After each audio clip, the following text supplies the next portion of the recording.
people call the crypto world now the Wild West. They tell you back then it was really the Wild West. People were making insane amounts of money and losing insane amounts of money within hours. It was quite something. They had a meeting with the owner of Bitcoin.com, a man called Roger Ver, and he asked me to come on board at Bitcoin.com and run business development for the company.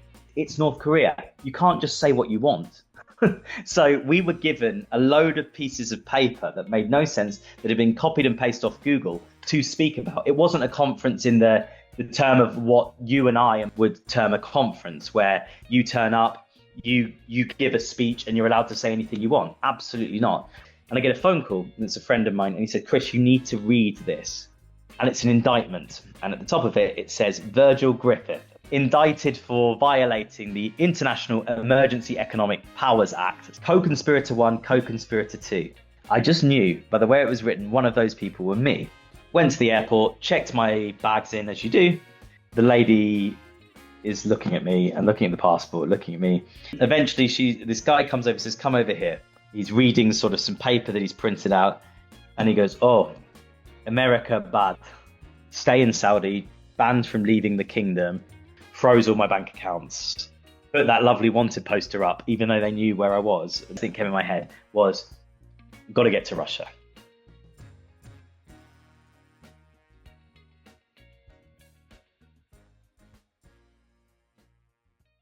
Don't be sad, don't be lonely. Don't you know that I love you only? Just be mine, and I'll be yours forever. I got a message on LinkedIn. There's a man called Alejandro Caldebenos, who you can look up, who is a Spanish guy with North Korean citizenship, who's run something called the Korean Friendship Association, which is a organization that's sort of friendly with North Korea. And I used to get messages to go and speak at conferences around the world all the time. I mean, if you go online and you dig deep into the bowels of the internet underneath a lot of the F.B.I. stuff, you'll see a lot of different stuff I used to speak at. And you see how much I used to travel, because I'd never cut my hair and I could barely buy a new pair of shoes by the looks of things. But anyway, and so this LinkedIn message says, "Hi, look, we're doing a cryptocurrency conference in North Korea. Would you like to come and speak?" And I thought, and this sounds bizarre, right? Because most people would go, "No way." But at that time, in the crypto world, everyone was just saying yes to everything. All sorts of stuff was happening. People were being invited to do all sorts of crazy stuff. So, but I wasn't as stupid as people might have thought. So the first thing I did, actually, wrote to the British Embassy in Pyongyang in North Korea, and I said, I've been asked to speak at this. Is there anything illegal about me doing this? And essentially, they wrote back and they said, and I'm paraphrasing, but they said, look, we don't recommend it, but it's not illegal for you to come and do this. So I thought, fine, great, no problem. If that's the case, my own, I'm British, so that's the country that I need to worry about, breaking any British laws as a British citizen of sanctions or what have you. But that's basically the trajectory to North Korea. So when we arrived, it's what you'd expect. So the airport in Pyongyang is brand new. And not a lot of traffic going through it, as you can imagine. You land at the airport, all your bags are checked. Now we were told this before you arrived. We were told a couple of important things. One thing is, don't bring any, which is kind of similar. If you've ever traveled into any countries, let's say like Saudi Arabia, the Middle East, or any country of that ilk, China will probably, common sense prevails that you do not bring in any images that would look, that are derogatory to the leadership of that country. So they tell you that. And then the other thing they told us was no pornography.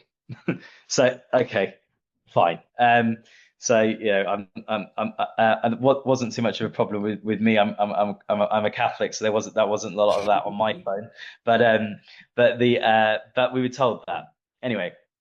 So we get there, and then what you would probably expect, all our devices, we're asked to open our phones and our laptops, and for the customs or whoever they were, officials, to check what was on them. Um, did that with me, I'd already come prepared, so my phones were all fine and everything, and so within 5-10 minutes, nothing on there of any interest to anyone. Bum, bum, bum, yes, sir, thank you very much. Walked outside. Anyway, there was one gentleman with us who was held up for quite a while. And we were waiting. None of us really knew what was going on until we got to the hotel. When we got to the hotel, the guides who were looking after us, let's say, took all of our phones and our passports and informed us that one of the gentlemen had decided to conceal on purpose on his laptop. Now, this is bizarre, Christian. A home pornography video. The fact is, he'd done it on purpose What the to try fuck? to try and see if they could find it. Fucking lunatic. Anyway, but this gentleman gets more interesting because so this gentleman's name is an Argentinian guy who was a complete oddball. But his name is Patricio Wertholler. So he was the person that sat in the room in this conference and recorded everything and then handed that over to the Americans. So the whole reason we're in trouble is because he gave them totally out of context photos and audio recordings that take the entire thing out of context, handed it over to the Americans as soon as he got back. It cleared and probably what looks like the only reason he did that is because he couldn't go back into the US for some reason to visit the girl who he'd made the home porn video with, who was living in the US. He's the rat, which is the reason that Virgil Griffith spent near on half a decade in prison. It's North Korea. You can't just say what you want. So we were given a load of pieces of paper that made no sense, that had been copied and pasted off Google to speak about. It wasn't a conference in the term of what you and I and most of our viewers probably would term a conference, where you turn up, you give a speech and you're allowed to say anything you want. Absolutely not. We were given very strict things that we could and we couldn't say that were written down. There was no sort of freestyling, speak about whatever you want. And even if we could, cryptocurrency technology is open source. What does that mean? That means there are no secrets. Yep. Anything that we told them, you could have got from a basic Google search. There's literally nothing, if anyone would understand that. So we were there for about 8 days, I believe. So most of it, Christian, the conference wasn't really, like I said, a conference. It was a day that we spent in a room with a load of people that weren't that interested in being there. They weren't savvy people at all. They looked like they were people that had been told to come there for the day, to have a bit of a day out or a day off work. Honestly, Christian, the conference was so boring that they fell asleep. And so did I at one point. The rest of the trip was the usual thing that you see on YouTube or on National Geographic or whatever. You're taken around on a tour of all of the different sites of North Korea, of Pyongyang. You're taken to the North Korean side of the demilitarized zone with South Korea. We were taken to have dinner in a country, not dinner, lunch in a country house. The last day we were taken to a theme park in Pyongyang in the center, and we were taken for a Korean barbecue meal. The rest of the time, I'll be honest with you, Christian, we were sat in the hotel. Obviously, you can't just leave the hotel and go walking around. It doesn't work that way. In the hotel, there was a karaoke bar and like a pool or snooker room, and a lot of very, very cheap alcohol. So most of the time with the group of us that were there, we would honestly, we were just getting absolutely smashed. I mean, that's all we did. And it was very, very, I don't know if boring is the word. I mean, I guess that's the word for it. There was, it was nothing, basically you wait and you go on the planned itinerary. If you want internet there, it's very expensive. So you can either get Wi-Fi from the hotel, which you can only get for an interval of a certain number of minutes and access only in the hotel lobby, or you can buy a SIM card there from an Egyptian telco provider. But the SIM card is some ridiculous price. You just wouldn't bother unless you really needed your phone. So yeah, that's pretty much all we did. Flown back to London. When I arrived in the UK, I was stopped at the airport by a policeman who asked me where I'd been, etc. But it wasn't very bad. I said, look, but the first thing I said to him, I said, I'm willing to cooperate. Any time, give me a call. Didn't hear anything. That was fine. Anyway, so moved to Malta. Anyway, so fast forward November 2019, and there's a big conference that happens in Malta every year. It's called Sigma, but it's basically a big conference which is crypto, online gaming, and a bunch of other stuff. So any time people would come into Malta, usually they, if they were close friends or business partners or associates, I'd throw parties at home as you do when you've got a lot of people in town that for conferences and stuff, especially in a place like Malta. And I had a big terrace in this apartment, so people used to come over. So I'm there, doing, as you do, entertaining people, etc. And I get a phone call, and it's a friend of mine, and he said, "Chris, you need to read this." And I always remember this like it was yesterday. I go into my bedroom in the apartment, away from the people. One sec, get my phone out, and it's an indictment, and the from the Southern District of New York, and at the top of it, it says Virgil Griffith, and I go, I know that name. Where do I know that from?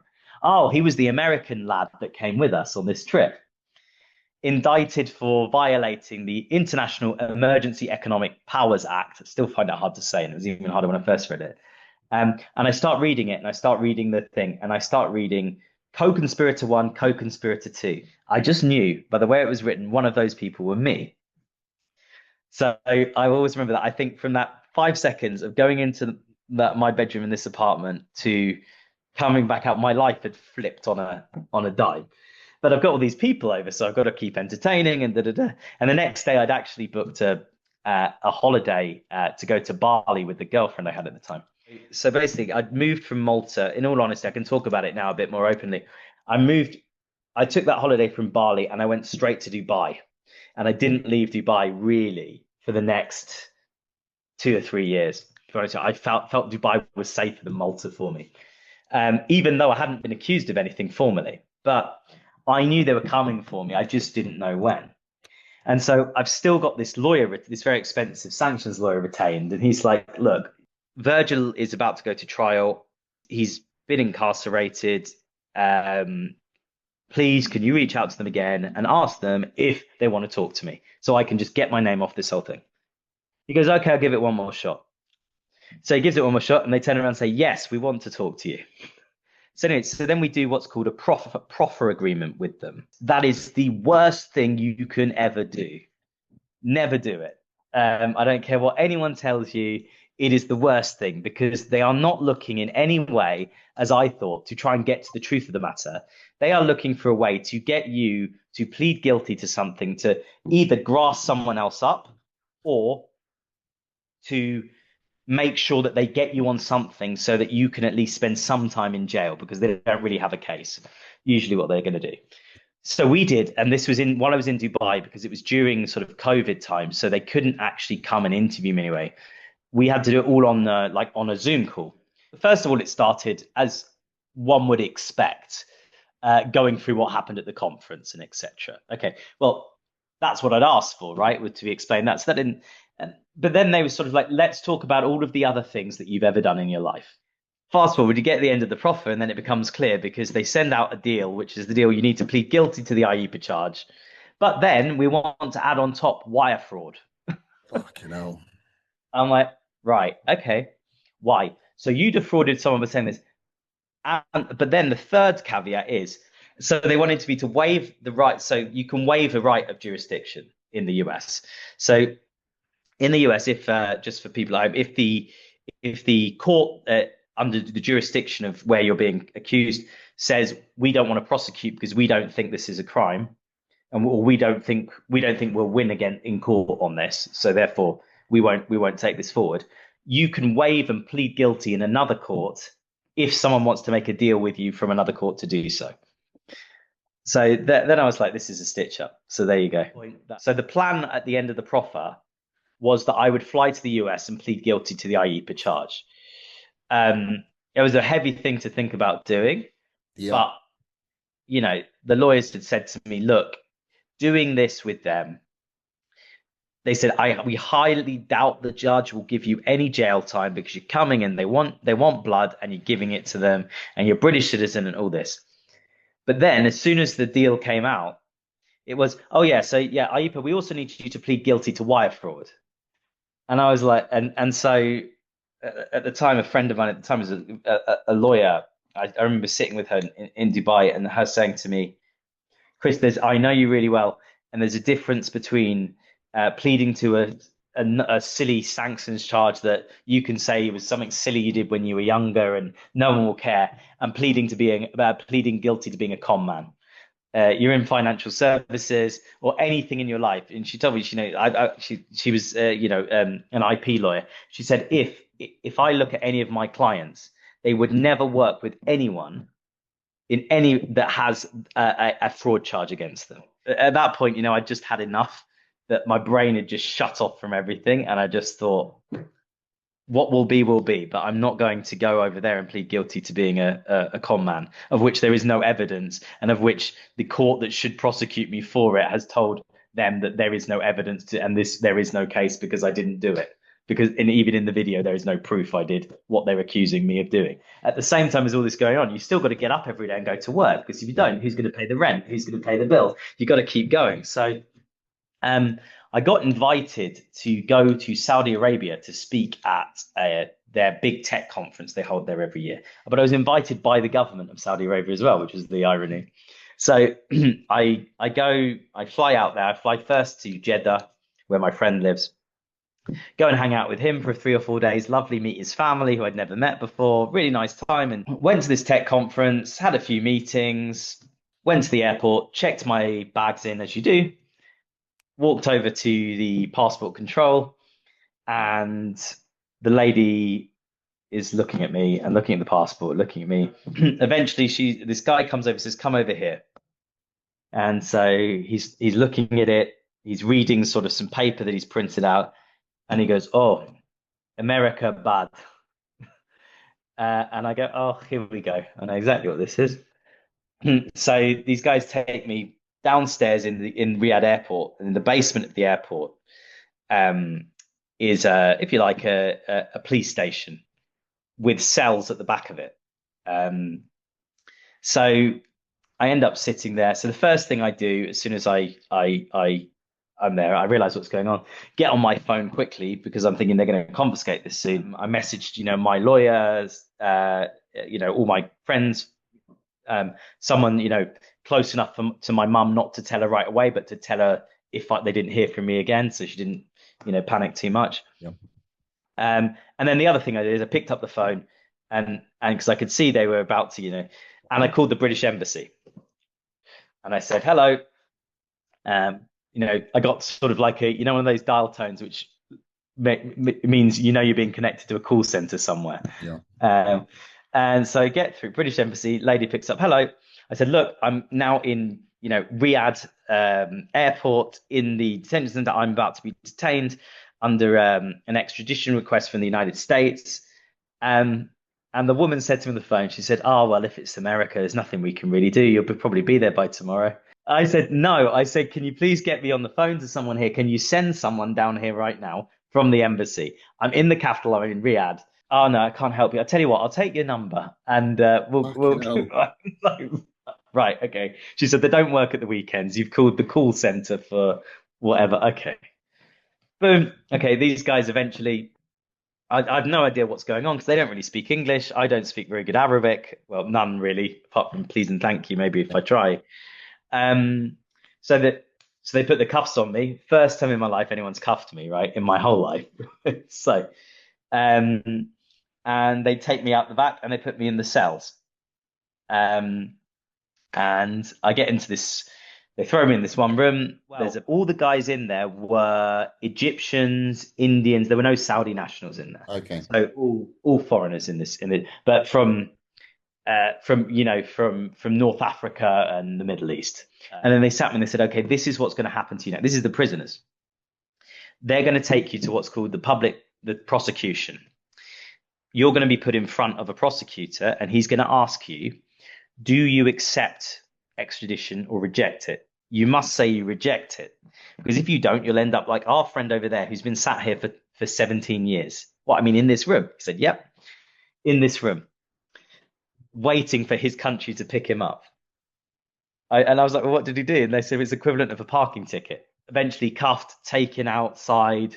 And, the most humiliating thing ever, I think well, to be honest, I don't think I cared at that point, but it was pretty humiliating. So I've been, I've got the cuffs on, I've got irons on my legs, which seem a bit excessive. I mean, where am I going to run to in Saudi Arabia, right? But no, and I'm led out and I'm put in Saudi. It's not like it would be, I guess, in America and the UK, where it's a nice air conditioned police car, and you're in a police car, but you got a seat in the back of the car. No, Saudi, they throw you in the boot, cuffed and Fucking hell. yeah, cuffed and tied. So this bastard, we go, and then he leaves me in the car for about an hour and goes for lunch. So I'm in this kind of baking heat, right? I've got no water, like nothing. And eventually he drives me to this holding cell, if you like. And I don't know how many hours I was in there, and I'm in this holding cell. Now, this is really way more different than where I was before. I walk in, and I know I've got enough wits about me to know, okay, there's some really dangerous people in this room.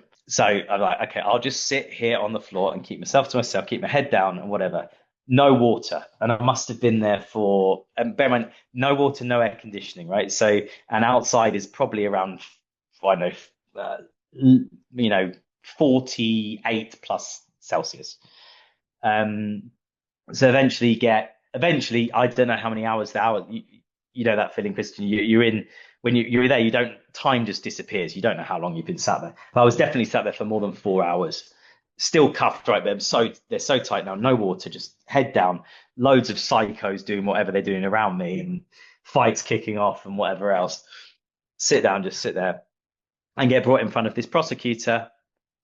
And he says, exactly what the guys in the airport had told me. The Americans want you for this. Read out the whole thing. Do you resist?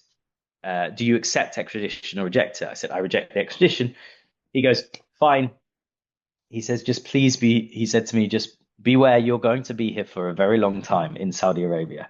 But he said, what I will do now is I will recommend directly now that you be released on bail. And I was like, thank you very much, sir. So get taken back to this police station. These guys, super nice. Now I really need water. So these guys so they give me the water. And then again, there was a kind in that instance, and I think that's the only instance actually, if you like, the jailer of the little airport prison, he'd taken pity on me. So he'd come in when he'd received me back, and he'd go, what did they say? And I said this, and he said, they're going to close in about an hour, but I will call personally now and see if I can get you out. And he did. He got me out.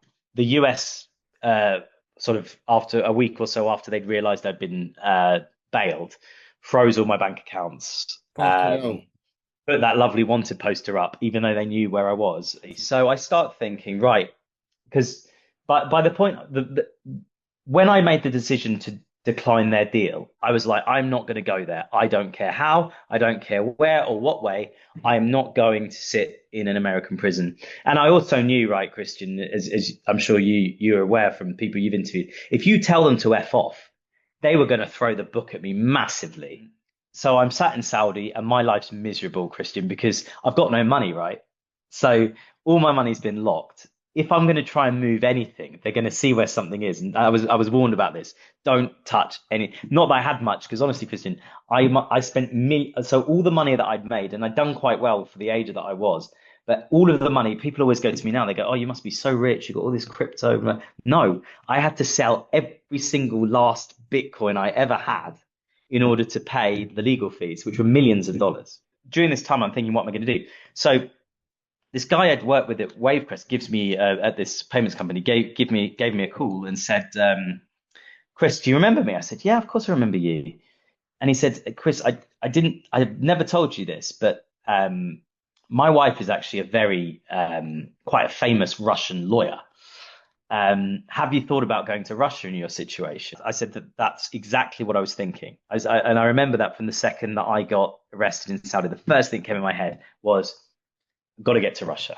So there's only going to be one way, and that way was to fly private. That would be the only way. Of course, that's an incredibly expensive endeavor, especially now that Russia had entered the conflict in Ukraine. So the prices were so ridiculous. Yeah, so first quote I got was six figures or something. And as I told you, by now I didn't have a hundred grand plus to float for it a flight. So I definitely didn't have that to my name. So fortunately, I had a very good friend who happens to be Russian and was super. I won't name him here, so because you won't probably like the publicity. He actually flew out while I was in Saudi to cheer me up, and he took me to watch the Anthony Joshua Usyk boxing match. He bought us ringside seats, and we had a great time. But anyway, my friend, he's like, "Look, Chris, I'll lend you the money." I was like, oh, "Thank you so much."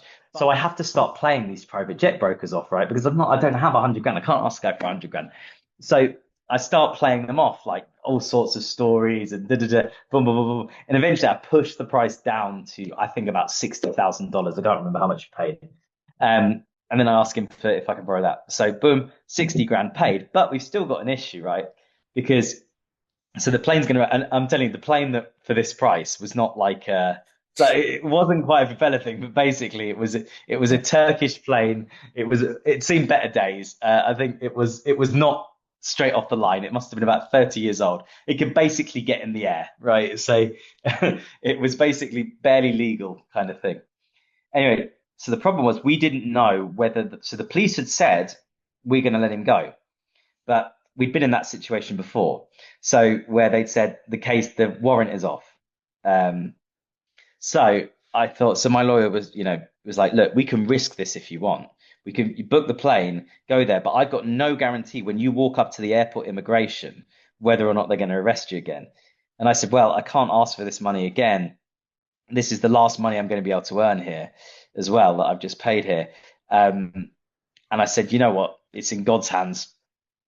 Fuck it, basically. Let's do it. So get to Riyadh private terminal, sit there, check in. Now, the hilarious thing is I'd overstayed my visa in Saudi.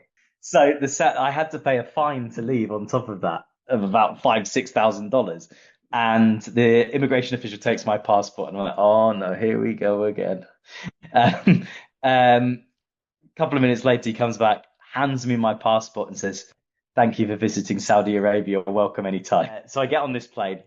Um, the pilots, say hi and whatever. These two old Turkish guys, and I'm like, I'm a smoker. So they put the thing up and they said, do you mind if we smoke, Mr. Emms? I said, look, guys, please just call me Chris. So the plane takes off and they said, look, we couldn't tell you while we were on the runway. We're not supposed to do this in Saudi, but when was the last time you had a beer? And I said, oh, guys, about 9 months ago. It's Saudi Arabia. There's no beer. They said, don't worry. They'd loaded the whole thing up. So we had a Oh my great time. God. And so they were like, do you mind if we smoke? I said, only if I can. So I was smoking cigarettes, having a couple of drinks, flew over to Dagestan, which is in the south of Russia. That was the closest place. So I got here, I applied for asylum as soon as I got here. The government here reviewed my case. They could see it was a witch hunt, and it was what it was. It granted me asylum. Russia Today, which is the international TV channel basically here, were really kind to me when I first got here to get me on my feet. They offered me a job. So I do that less than I used to now, but I'm still technically I still am the economics and finance contributor for the TV channel in English. And really was just given a lot of help to get on my feet, really. Taken a long time, really, over the last few years to rebuild business, but now I'd say we're very much back to business. I didn't really waste any time when I got here. Met a girl within a couple of months of being here. We got married and had a son. He's a year and a half now. It's great. I mean, Moscow is where I live is a very modern city. It's far more affordable than London. Hardly any crime, and it's the best thing that ever happened to me going to Russia, and I don't regret it for a minute. So we've sort of kept going on and trying to challenge it. I recently did an interview with Marion Afal, who is a big sort of. His team were very supportive. A lot, the problem is you get Christian. The problem with my case, and you said it to me off camera earlier. Not many people know about it, because it's just so bizarre that a lot of people just don't understand it. They think, well, there's got to be more to it. maybe he did something worse, or which isn't the truth. So that's one side of it. And the second side is, as you know, Christian, it's money, right? If I want to fight this, if I want to go out now and sue the Department of Justice, I need a big piggy bank, because that's just the name of the game in the US. The legal game is expensive.